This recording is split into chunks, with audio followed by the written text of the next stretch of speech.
இப்போ பாஜக வந்து சனாதன சங்கி சக்தி, பாசிச சக்தின்னு நீங்க சொல்றீங்க. நீங்க எல்லாம் சமூக நீதி. நீங்க வந்து வழிகாட்டியா இருக்கணும் மத்தவங்களுக்கு. ஆனா நீங்க என்ன பண்றீங்க?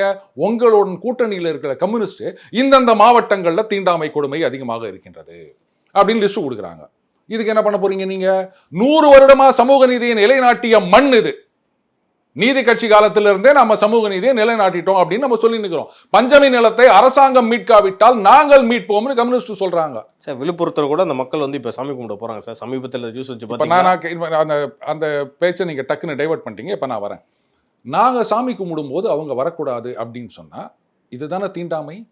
இதை வந்து ரெவன்யூ ஆஃபீஷியல்ஸ் எப்படி ஒத்துட்டு வந்தாங்க? அதுக்கப்புறம் இவங்க காலையில போறாங்க, மத்தியானம் வந்து பட்டியலின மக்கள் போகும்போது இது பட்டா நிலம் இந்த பக்கமா வரக்கூடாது அப்படின்ட்டு போலீஸ் துணையோட போகும்போதே தள்ளுமுள்ளு நடந்தது. அதுக்கப்புறமா பலகட்ட பேச்சுவார்த்தைகள்லாம் நடத்தி அதுக்கப்புறமா தான் பல நாட்கள் கழித்து தான் அவங்க கோவிலில் போயிட்டு சாமி கும்பிட முடிஞ்சுது.